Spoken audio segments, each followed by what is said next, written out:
Ma'am Kurumjeri, Impact TV Paring and Sindok Cheriba, Kangminashi Manipur, Thoramasu, Mijing Tabiriba, Mayam Punamak Hanmaka, Taram Nok Chabagalo in Kokuna Kurumjeri, Nasi Sumiam Gidamak, special Oiba person, Amaka Equina, studios, the Pudran luxury. Well, today's episode is about the celebration of a girl from Manipur who has recently won the 22nd Mega Miss Naughties 2026.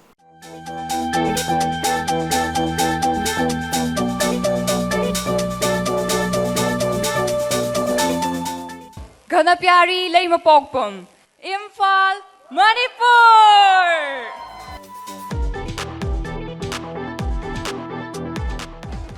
Laimapokpum Ganapyari, congratulations!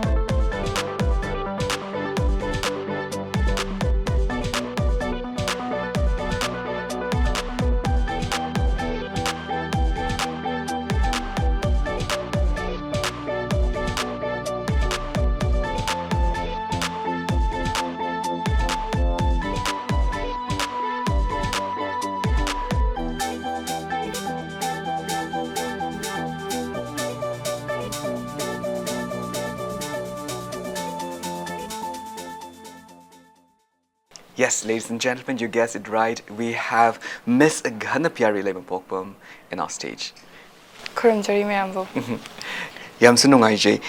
Ganapyari ko. Abdi ahanbada akoina khangjaning base akoigi handaki 22nd Mega Miss Northeast 2026 se. Sigiste akoina toan experience me amakaksu fangamgadav male apart from Ganapyari na hojik upiriba akoigi crown sikaktan natabida haitar. Adugi matangda experience ki matangda share kitang tawbi. Thank you, Dakanil, for having me here, and thank you to Impact News. I was the Koksan Birapagi, I was the Lakpina Bahai Birapagi, and for giving me a chance to share my story. Thank you very much once again. It's an honor. Aigi Mega Miss Northeast journey se. It's a very challenging yet very humbling. Yam tina humble loiba story amani haininge, and I'm so excited to share my story. Mega Miss Northeast have a journey as a lakna bohotnarapada. I have faced a lot of challenges, not just physically but mentally, financially, emotionally. But at the point, I challenges mayam se mateng pangbinaba. My family, my friends, my mentors stood up for me. Aduna I challenging se I always don't want to forget where I came from. I'm always rooted to my origin. I kanana takpiraki, kanana sembiraki habse, bunsigi kaudana with humble mindset. I na dugi journey to the laki. Aduga yamna so waba haiba amatuti oiki because I stayed in Punjab for my studies. Aduga I studies in a maram oiraka pageant ki field that akoy ozana ko. 10 days absent oraba. You will be struck off haiba. Aduna I say kanogi Manipuri grooming sisu yawa phangzaki deba. Mayam dina Manipur grooming yaw dana thakan arpa kanduda call tokzaraga no grooming do kamain tawrake ke hai ke kan call tokse mo siya marang hai pire. Smile hai nang smile tawo na. Adagidi Mega Miss Northeast it's not like other pageants. Other pageants yam na fay but akoy tax am piba before events we start grooming. Grooming how do mamang so akoy tax am piraga. For example, tourism, a walk challenge, Sunslik et, the aigidi challenging or give a higher gati tourism videos I Manipur the late deba. Manipur the later mogi that 22 haina timelines set up in Manipur the chatlaga number the amnamatam pangzagitaba. Aduduki kai deki tea and a home nana tauraga last one I imakai tells that Caesar proudly represent Togiba. Make cameraman and Mawaraga, voice over Tauraga, it's an Isagikada, Manipur panic and peace at Jaragana. Yam Tina, Sheena Imakai tells any emotional side and would kiba. I have I sayana at the video number pangza Drabanina, I give videographer do. At the Sinam Tangi happy you go war Suana, Imagaina Canodo. Jackie Hotel the family. Latinate. Imagaina, Ducando, Pambaloraga, like Queramaga, Yum the Hangibado, to give a take to tang the happy you go. Perform lotion, but performation, but to give a take tang the happy you go, Hina, Yam one Haizagibuko, the Moinas, Pazan happy eba. Ima amna, I give video to the Smina, Tadet luck, Paisana, like Queramaga, Tong Lonzangi Baki, Adugi do the mina loina message tharaeba nang samak yaudrsu it was very emotional yam china impactful oi china nungshi haina admaina som leizagi adagi agi work video number sikansida aizna I want to show my different side of me aigi the tourism video that I say am chamna as a Manipuri women amo in a sort of jagiboko but I can also be a supermodel haina as a Uchagiboko, another side of me, a lady haina, the work video do that, I gi juniors magimating, Lauraga, I gi side phone Maktaginam Zagiboko, the Isamak editor Tazagi. I got a lot of compliment on that also. The gi Sunslik the I'm not challenging or give a house of Pogiti, Takachari, Adabu, Nauna Amuk Namzana, but hotna Jerry. It was very unique, quite challenging handbado. Side of us. Another side of us, a pageant says not just about glitters and glamours. Aduga pageant hire kanda cham na grooming yauraga dress kara set laga walk hangang mo in a kaleba. But according to challenge, it shaped me to the woman I am today. I sige mega entertainment hire platform as a yaudri mamang the layer bagana piari duga housick I na wari sanari badaka na wari sanari bagana piari ka. There is a lot of improvement and I want to thank each and everyone. I tangana teba I get journey to that goal to biraktana mating pang biraktana. Oya sendok pirak mi kudeng maki crown and it's for Manipur. I'm so proud to be represented as Manipur in that platform. Aduga international level and even national level so Manipur, India, hainam tagi tokchaning sigi platform sigi mating sulauraga. Yam sunungai je Ghana Piarigi have the sigi message se ko gi impactive ina su thong oi rakanda ko gi audience mayam da so Ghana Piarigi voice e yohan basungam jege. And talking about Ghana Piari na hoji have give matam da hoji aigi mang the linkshin bi ba Ghana Piari se sembi ro ko matam da there are many hands that molded you haitar sigi matang se luxury kanda credit mayam khakti bibini mayam khak leram ga dav male haitar starting from your journey in a very initial stage, a little girl Ghana Piari dagi horakanda ngasi am the young and independent women amaka aigi mang the phambiri versus hembirak pada changhiba misak sing the impactive ina something khangjaoge. Please introduce them. Thank you Dakanil for giving me an opportunity. Aigi family pu mayang yung mangda haidok pangam zaba aigi family bu kanano have to kitang have no matam bibi begi. Thank you very much.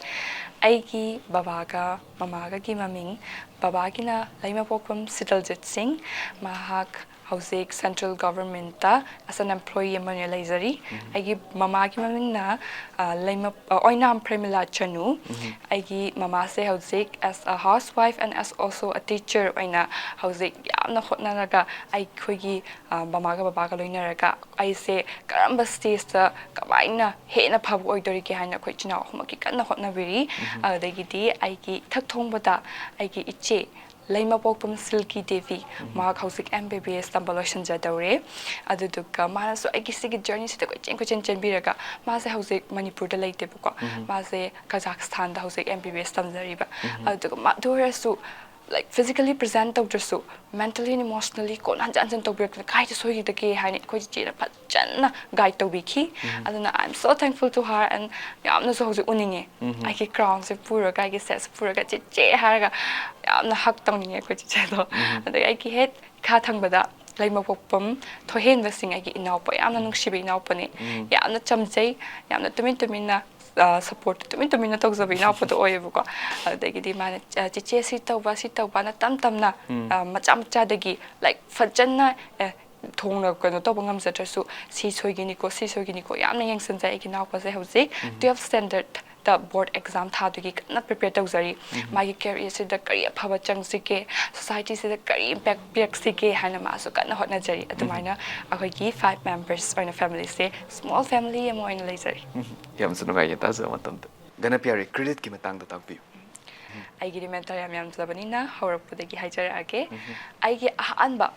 pageant ki field sida mit my panghan ki ba oza se sarakes no my them magi born to work high with da chachera ka sito godam ni ko sito godam ni have se pachana se nga takpiraki I have aduna sarakes has all my respect adu dagiti matung tarakpada I say I give backstory of Malaki Bako. The Q&A say, Pasada this in Eboko. Passager soup, I need to relay my message. Can be to what I give message to audience that Tombangam never hotna ge haina, aina RAD Hyba Institute Sida English ki course yausakibako aduda sir Gaurav Sograkpam se thengnaraga sir Gaurav Sograkpam ga 1 month course Q&A se communication se phajana tamsaki adugi matungda aina phanyamna prepare tawjarasu chedenyup haiba chedenyup se amna fakraba iche amaniko mana wahai phajaba khara haibirakibako adugi wahai duna ai ngasi continue journey se continue to bangam dani haijaninge bako chedenyup na haibiraki maduti gana pyar it's not just about the pretty face phajaba wangang ba haiba adagidi loina kanu to botu na te it's all drowning akadoine adagidi you have to represent yourself and also you are Manipur from now on haina haibiraki bako lambi se chatpa kanda always think like you are a winner haiba jedin na atmaina haibirapadagi aise dagi journaling tok tho manifest to on haibirapadagi yum halaga journaling ga tawdana manifest ka tawdana adagi di hiram khudi mak chatpa kanda throughout the grooming aise kitang slots to ga sa I am a winner haiga atmaina tum tok sakhibako aduna I will never forget her aduga aigi journey se lap kanda mem kapitana as a state director amo oina akhoi se ko yeng jen bikibako throughout the grooming session Guwahati de lere matungda akhoi gi dimana ima oi bikibako journey to da adu dagi ti mem kapitana su am job credit am piningi mem yaram dana akhoi na imang mang leru ga dabado mem na yamna ima ma gi mathau tau sakhi adu tuga aigi chegi journey se da aina yamna panjaning ba dada ma khaklai magi maming na da prasant masna I say I'm not unexpectedly through a friend through a friend dagi khangna khibane bako adagi mana every day adum call to bira aga kai ta watli kai ta tawri adagi nang Q&A se kam hangat le nang communication skill kam tawre ya phajana tawbi khibako ana I also want to give credit to him as well adagi I get credit yam lay say I get loved ones mayam lay aduna moida maming ana panjaram so it's I want to give credit to everyone who has like helped me throughout my journey why macham tang so haibirakiba aduga aina ngasi gezara iba ngasi sechara iba I is confident oina oheliba se I want to give this credit to the designer Daroshan masa yamna inkachara iba na inkachara iba yamna talented over designer amani mana ngasi sije bibiduna sethan biduna Daroshan na ibu yam nushina ko chen biduna ngasi phajahan bane haisaningi aduga che athoi na aigi ngasi confident laina dakanel ga wari sana bangam jari se che athoi na phajana ke birakpagi samga se bidana me am tawbirak pagi haina modi am the credit chawna pichaningi and last one yam dia man kre adu last one mega entertainment I bu thaza bibagi I se kanano haina ubibigi mega entertainment ta aina chawna credit ama pijaninge adu haraga lesson sake yam sunungai zen and thanks to everyone haitare ko hojik ganana pan bigi wase me am puri maksina have the gana singa CCG level so pukhat pirak tuna have tare nga city Manipur gi mai purok pasunga me haitar impact TV na suma khoi me am puna mak puna khumjan jara kanda thank you so much so haizage hoi yam sunungai je ko gana makhata na gana aina khangjening base CG platform is before becoming a winner, before becoming a queen of Mega Miss Northeast, Karamba platform, the Gadi Ganagi, Kaitare Magi, talent sing se utlubagi opportunity, funk rage, the Gimatanga Sawari. Thank you so much, Takanil. I get the Sigi pageant ki journey se, pageant ki industry se, say yamna in katsa dangai jari bani haina haijaning.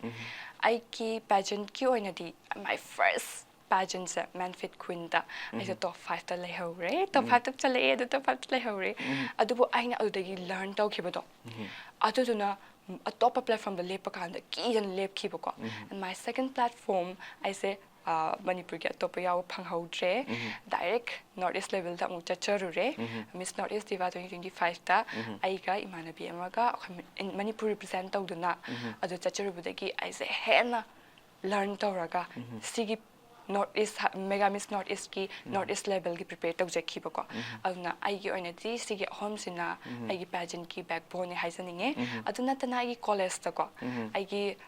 hanba aigi freshers Miss Freshers Miss Agas hai adu su tajaki college ki oina RM University of Punjab ta adugidi North East ki oina Miss Olang haina so ama sinjar ki bako aduda su aise first position haina Miss Olang haina title pusareki adumaina leijaki yam su nungai jai tar yam na humble ba title ngak tani hai tar sigum ba title macha mayam amasung participations mayam sina su ngasi si bob gi levels akoina confidence build tawba ngam bani na su haijage ghana yam na su nungai jai ta za matam da you start from a very humble beginning and then now look at you hai tar you're wearing the crown hai tar ko yam na su nungai jai Manipur. yeah this is for Manipur ko yam su nungai jai khoi puna mag so as inhabitants of Manipur we're really proud of that hoi aduga makata na mo ghana de ge na khangjening me se ghana akogi mega miss North East ka hari ba suguma platforms it's a very big platform hai tar have the Manipur the or North East the sigi impacts am chong na lei hai tar and then Manipur being the powerhouse of pageantry hai tar ko dam chahi khuding gi su by the grace of God we have all the winners hai tar ko winners ahum sigi mrong da amadi dum yaubadi fangjai hai tar nu pa gi gera nu pi gi gera ado handak sigi competition se ghana na chatlu matam se I'm very sure mamang ki competitions me am ga su yamna manaram ga mande bigger challenges may have arise in front of you hai tar kari challenge face tawgi aduga adu kamai tor kan the face tawgi habdo adugi matang da su small incidents wari yam nuai am learn ga da yeah can you share us some haurakpadagi lijaraki ko aise ngasai haijakibado Punjab ta leibadagi adumaina grooming Manipur ki grooming yaw phangjakidaba aude yamna thawai nungai sakidaba and video amtang number oirasu ama oirasu kanamtagi help phangjakidaba koti thizaraga tokibado adu yamna challenging oiki and mentally challenging oi bahara kanda everyone is uniquely beautiful in their own way loina phajayeba ko amana watli amana heli hypes leikideba at the point I say mentally kitang down oiba challenging oiba I sibu mangadrane chatlaga I say kano tawdrane oira aroidrane haibagi mental adubok yongna wakibako mentally china explain torba haibada adudubu agi mentor na maram oiraga aingonda kokta instill am tawkibako like you are not in competition with any other girl you are in competition with your past self haina hairkuda adugi kokto mental da pura setki admain taraga grooming admain taraga Manipur da ise Punjab tagi lakchaki aduduka I dress se darashana pibi dana tawraga ise ada mo Punjab kano da Guwahati dana akhogi contestant Manipur contestant jing se amna nungshi pulap chatmina ya khoise aduduga ada yawra matung da hotel la laimina dana wari sanamina dana admain taraga grooming gi chatpa hawrapa kansidana it's totally new area kanamta khangnaba natte loina phase loina competitive oi loina su het thengnaba kan amna su friendly oi from different set of North East 8 different state loina phazaki bako au that journey is the challenging oi bahiraga di wa se haidu pari yaga da khangde but akoi grooming matamda yamna important oi ba so be your best at grooming haining ba aigidi Hoi, nobody is perfect. Adubu, it is our responsibility to represent ourselves at our best level. I'm not representing Ghana Pyari. I'm representing Manipur. I had to give the Manipur ni kon haiba. Hoi na miyam ubgande madi Assam dai ni ko, madi Mizoram dai no. We don't know my agi ming khangde, agi take number khangde. We just know that they are from Manipur, Assam, Guwahati, Nagaland, adumaina loya chakhiba ngataneba aduna Manipur ne harapada proudly represent yam thina tawgi adugidi grooming matanda challenging oina wari liyo haiba kanda mayam laikim ne hausus ning sang modi kitang wa small incidents small incident mayam laiki ko grooming je amna rigorous ti oiki ko adukanda wabagi pothaba phangtabagi chaba thapubudi phasana tawbire adubu adumai kitang wabagi nanaba misu mayam yawa asangamdabagi wabagi naba su mayam yawe adubu sisterhood haibasa yamna phazayeba amana amagi mating pangduna ai aingonda kainom yaramdre nangonda leipra loina journey se am nungaina di chatkibako adubu akhoi se kamaina haine competition haibasari at the last moment khangeba it is a competition haibase khangapa matamde amna wana kiba experience so share tawna kibako khoina adukanda aina message am tang moida relate taw kibako convey taw kiba hoi chumya khoina is a competition ne but adugi henna beyond that akhoi la is kari gino for representation to utpado stage final stage to utpado aduni atu to kok ta thamsi ko na aina mi khodimak ta hai ki bako akhoi la is grooming matam da enjoy to bala ko na te let's enjoy the journey but let's not forget why we come from why we come here for haina aina moi da hai ki bako adu mind taraga agi mentally di I handle prepare tok jaraga la e adu daga challenging oi ba hai ga di mi me ando pullaga I need to be at my best adu mai taraga agi best un abadi tok zaki adu mai hai ki yam sunu ngai ji ta za matam da have tar competition yet still competition to kok tho kan da have the sisterhood to no adu gi bond ne hen kal kan da mayam punamak se crab mentality du laita bi da amana chingkhat pira kan da koina pulap top Europe pas hai tar adna sunga sai ghana na habi gi bedo this win is not only for me this is win is for Manipur have it's a perfect example for that ado makhata na mo ghana aina hangjening ba se khoi pageantry gi lams da koina changba matam da ghana na sunga sai khoi takpi gi matam da it's a perfect representation of yourself hai tar how confident you are how confident how you kai tar bring up yourself hai tar ko si me am se loi na yengak toine and pageantry gi quite important oi ba se aina sum conserve matam da question answer round Q&A round some important oi brand as khale Q&A round so the judges me am ni yeng se kamaina nang se wa khan ge what is your mental process and how do you take things according to you have sigi se loi na mag yeng brand khale hai tar beauty with the brain is defined in the question answer round hai tar ko sigi matang sida ghana gi oina handaki platform sida kari question hangbiraki and what makes the judge so impressed for about your answer sigi matang do so takpi I adu hydrokanda I guess stage ki journey tang ka khaisa ho hi yeah we are eager to listen to your story I guess aina setjara kiba dress traditional round ki sa I guess mama gi phane ka phi ga pura ka chatle wow okay aduka phane to chingkhat laga ima pan thoi phi gi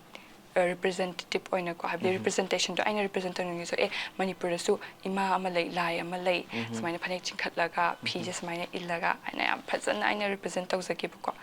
of the organization smaina hare ki pa ma leiba abadi noine khoi noi yeng doi sa noi gi dress halak puta natte noina how do you carry yourself on the stage adu dana hena yenga kani noina phajana selaga no heta tagani hab leite haina hare ki putuki aina traditional round gi imagi puzaki adudagi agi cocktail round na agi darashana mating pangbi na phajaba cocktail dress ama set chembirakibuko mayam dagi su compliment mayam phangkibuko adutugi aina lakning se journey se yam line karakpa natte because everyone moina loina ne moi effort thadaiba adusu ai koina uba phangeba ko finale da I cannot guess who will be the winner guess sum to bangam kite kagin have am strong contender am yawandana adudugi tamna ka khalapa kanda hanba top 12 ka khalapa kanda adugi tajikanda I am so honored I say crown to be given as Mega Miss Manipur haina I guess says amaga crown amaga pibi kibako aduduga top 12 sida I say I say top 12 to yaw bira voice sanu ko haina la yam khoiram kibako aduga top 12 sida yam harau kibako auda aina mindset ama change togibako adu matamda yes you are in top 12 right now aduna it's all into you ngasagi nangi dress nangi adu utpane bako hoi nangi work presentation stage presentation yam lay adu sidi nangna kamaina nangi konjel de season age se sela adoini atuduna keep in your mind nangi konjel da ne hojekte haibage aina age introduction also yam telasu yam na kano tawchu impactful oina ba I want to connect with the judge with the audience ha aina Kurumjari Northeast haga amna thamoidagi koktagi natawako thamoidagi haizakibako aduduna moigi impactful ogibadagi I say yamna laiba phaba habdo oiraga top 5 ta changjarakibako top 5 ta dakaran gi dress hecharaga yamna phajai pink machugi dress ka oiraga aina khale sas machu da pink oi kibani ne yam chana ni engon da sas tu upira adi hat pira adi yam chana de mala dress da aina khanjakibako adugo top 5 sida adu just aina mentality am change tokzakibako nang introduction loire and it is not Q&A is not always about content haina sir a visit sir na tom haiba akhoina yamna wangang bhaiba mi am pamadi akhoi interview am toraga khwai wangang bhaiba mi do khangini na adu natte it's all round nga sai dagi yenga am kha dagi hawra grooming dagi hawra ga loiba phok yenga khoina noi adu madi section na na sa represent taw na haibi kibako abda aina haise khana pyari sesala hakpa kanda nangse kauthokiba phambal togiba yaugani adabu always try to connect, try to relay and convey your message from your heart. Adamaina, it's always about the presentation, not always about the content. Haina abisar na hagi budo aina kok ta hapsan jaraga la haise khoram sai ko isoi bungo to phapse yora banina na cha na khangza kiba tamza kiba mayam do to tadi uchaba phangza ke ko regret cha jarage ko haina khanza kiba auda yamna nushina ma'am neha from Assam mazu mamangda mega mistake ba ko mane ana question hangbire ke women empowerment ke maramda question je in details di haibedo haiser arage haipet message to haira ke ba ko yeah man has the house women mayam lady ba ko they have already give up on their dreams maram amana oram bayai adubu as a women amo oina ko ICK platforms ta sula eko ado moi mayam se nana empower tawna ba kari message pi gani habne ba ko adu kanda aina pusanza gi ba se ai ki adu mana tum har pa ICK Manipur gi nu pi sing kaning zange kai gin habda ai Manipur da gi haujara pane ai gi Manipur gi conflict gi maram da nupa nupi ki tang khai ba natana Manipur gi mi sing se loina dream tang khai amadi kai khra ba ne ba home yum je mang ki badagi audagi family like kitabadagi am china wara baneba from what communities adu du ningzanga ga ina Manipur kitang palhaugi ko na haiga Manipur kitang palhauraga aya nupi have nupi se amna strong oi nupi haraga ima lady ichan lady chanupi lady sister mother as a kamani son as a daughter haina aina panja kibo ko aduna so moide haina connect oi ba haina khale ko nupi haraga nupi ento uba nataba akhoi ki so different role in our different akhoi ki lata akhoi ki different role le haina panja kibo ko auna nupi me ham sidana aina wahai am tang haisa kiba always believe in yourself nangi voice lai judi nangi khonjel lai judi aduni akhoi na pamise akhoi na khoi khonjel mutribo akhoi khonjel se chingkhat khisi akhoi khonjel se ngang thok khisi let's use our voice and I am here to use my voice for empowering my women haraga aina phazana haise ke tu ko last oina ai jo kitang so pakhat bagi ko aina last oina smile haise ke ko mega entertainment ki help loraga aina akhoi gi womanhood tang natana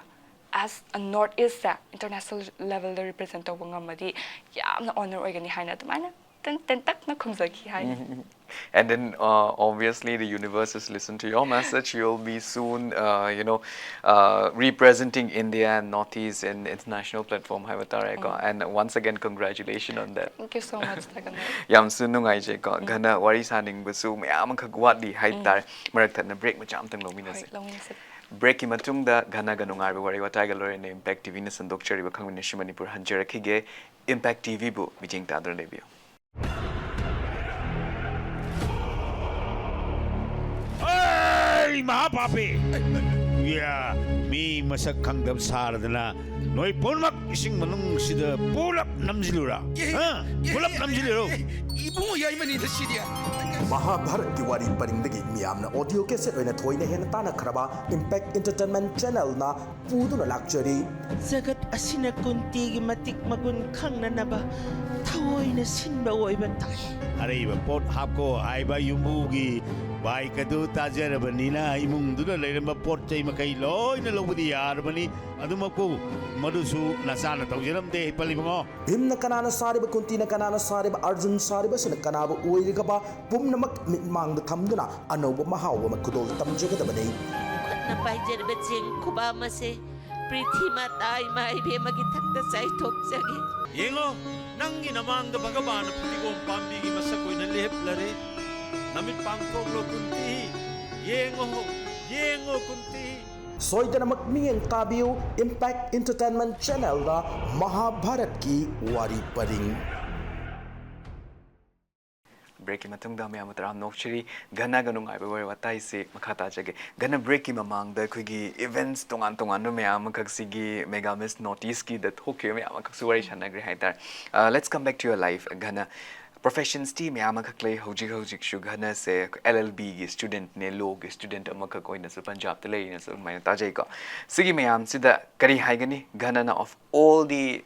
careers that's in front of you haidare why do you have to choose modeling to express yourself haidare sigi matang da su haidare Modeling and pageantry. It's a platform that gives young women like us to raise our voice. This is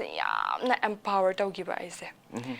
Nupi ki platform. Nupi tang kesunate. Amna phasarba mega entertainment nupa so pibi ko. Ada nupi ki oina di pageant ki platform sina. Akoina khangjar iba tawjar iba sa. Women ki empowerment ki damakta aina pageant ki lambi se laksa ki bane ko ai samak hauzik BLLV 5-year course oina Punjab to tamjari adagi 4th year da laizari ai hauzik aduga aina khangjarap logi maram da khangjarap ai tamjarap mayam se I want to use it adubu I kona su use tawgani haina su khanjai ko impactful oina aina use tawninge but sigi platforms da su hena ai the mass audience ta mating pangani hana di ai gi voice se aina social media da thagalasu amada thagalasu tabiram da bai adubu aina hosik ai gi title ama phangjarapagi ai gi voice se matter tawre e haina khalle ko but without title your voice really matters but I titles na marmorega I ngang thorap pa samna impactful oigani haina khanjabagi pageant ki world sida changjara ko ne but I won't lie I ki ba khotpa dress pa sabse pa yamna paame ba ko adagi pageant ki nupi gaina how they represent themselves audagi mama samak se masana tana India kind of harak pa do aude antina ngauza ki ba ko aud maina tawraga aina pageant ki lambi sida mama ai sida thokni khotninge ai se am paame khotle har pa ai mama na check toy malure ba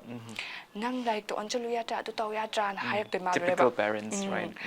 mama ki story ma cham lai ba mama se pi kan ta pageant ma cham yaw sare okay aduma su first runner up tarakhi ba mama se aduma inter mama na thau tawgadamini cha se di autang option ga nu haina haibi rakhe ko adumaina aina aigi Manipur gi mama papa ma am lai pasida why am tang haisani ba ichana pa me hab to tohan bi ba one day or the another hard work will pay off haina haini ba kon hotna jaman se no mati no phangani aina sigi pu ground se pur lak ka mama ne am harau pa to uraga ai sa ki tang khan mana tana ko finally aina mo se nok an ba harau han ba phange ko ha ba adumaina lai chaki hoi yam su nungai je haidare have the parents still like parents ki legacy du amuk akoina ghana na amuk continue to wo phangi ba se sigi matang su yam su nungai je haidare you are a bit emotional at the moment right now right yes can we continue the topic yes okay yeah yam su nungai je ko taza matam da aduga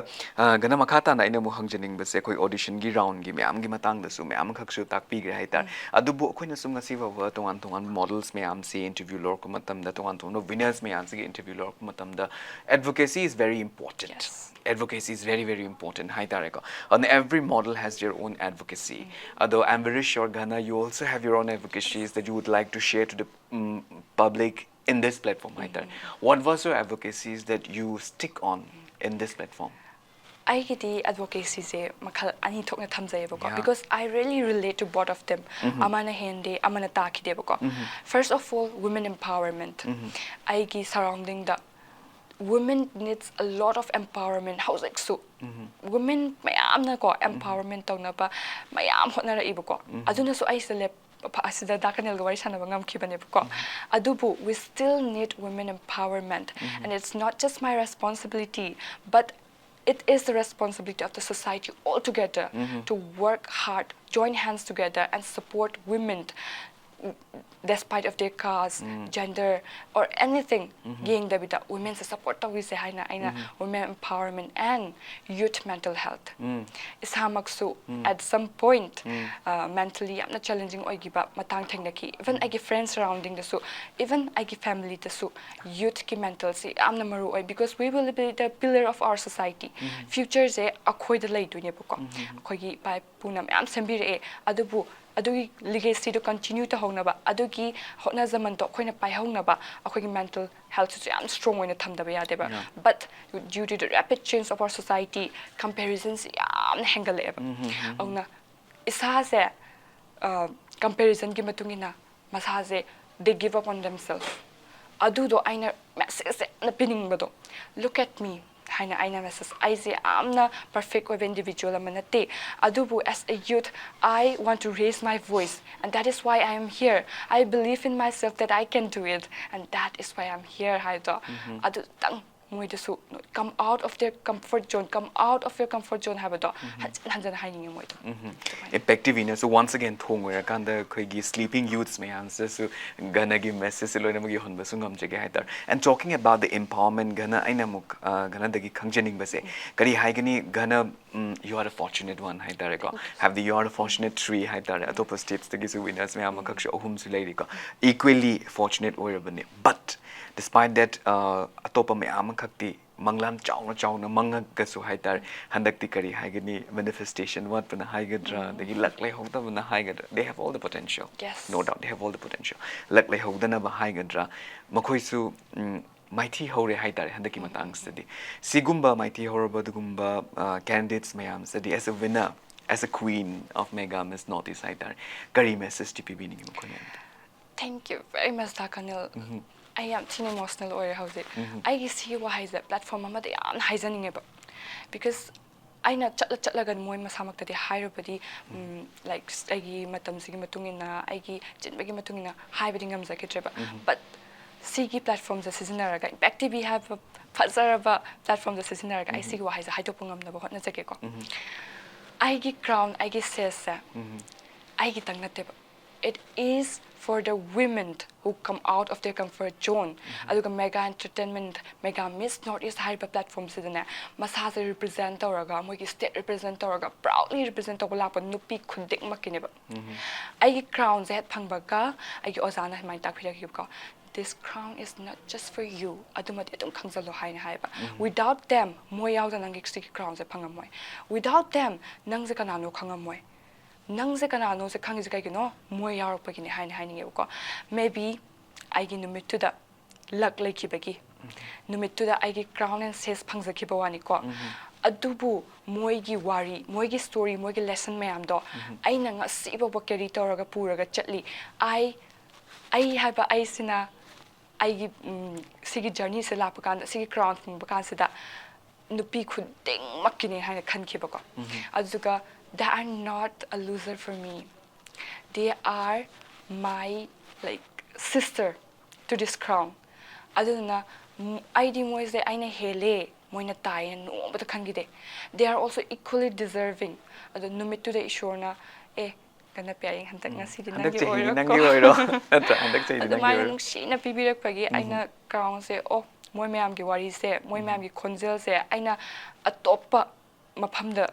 like to the bigger platform the moi ki wari se pu bangam boy se ki ko hainanga and I am here for because of them haining ko how's it so don't call the weird that message tabirek that we are so proud of you I say matam de kang self doubt like ko au the moi na hai ki ko nang zena sana mirror de exobro kind of hari eva aina mo mariam phasai mari to ta to isum ha nang sa mirror de exo look how talented how confident how beautiful you are Adumaina nang nasana na sadu give yourself some credit na so haibiraki ko and I know moina so yam harau biramgani gana pyari adu dagiti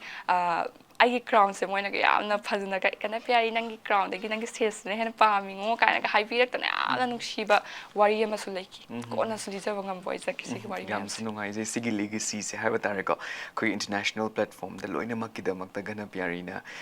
kahani khud samaga pu bangam bo oi view have so impact tv mai kai dagi sa haizage boy sa ki hoi aduga gana pyari makhata na aina muk hygienic base gana pyari hojik shu gym gu mayam chali na su takpi go have because you have a sigi crown si phangbana maram orakanda you have a bigger challenge waiting for you I tare have the international platform the akoina ga visually yeng matam da nang atom da ga lepakanda lami myam da torga chenjelak to gi ngai lebudo you are going to be alone there you are going to be fight all those armies out there I tare a bigger challenge more tougher challenge is waiting for you with this responsibilities hai tar sigi the makta di kamaina preparation to be of course body gi ogera with consistencies and clean dieting you can manage your figures you still are very beautiful even now also hai tar but mentally it's very important to sharpen your mind hai tar ko having a heavy little girl gana pyari dagi have ka hoziki sigi levels over yong no hona matam da you have mentally changed a lot hai tar adugi challenge to fight to na bagi da makta di how are you preparing your mentally mentally prepared to was it akanel howziki oinati as a crown and says pandangai banina kitang tong blank oi you are celebrating at the moment right celebrating oi the process to riba like is it real kind of side to the so questioning to zaba so among so yawa but agi mama papa na harau ba agi homecoming facilitation to tawira ma mayam da that make me realize oh I pangaga dila eko now it's my responsibility to carry all the responsibility of this crown haina agi wakhal lakhi bako aina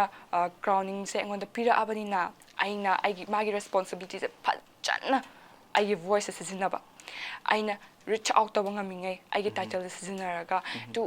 platform makhal makhal da puthok ngam na ba khotna jai bako mentally prepared to baka sa ai sana tang to bak ngam za deba I reach out to multiple mentors mi khudimaki hana mingchat phangakhiba mi mayam ge su wari ta dana o smas mai tawbra learn tawdana adagidi aina khange bako Manipur tang natte ba ina handak represent tawda international da aina tawgada ba oiragadi international platform da I am going to represent India aduga khoi north east kidi akhogi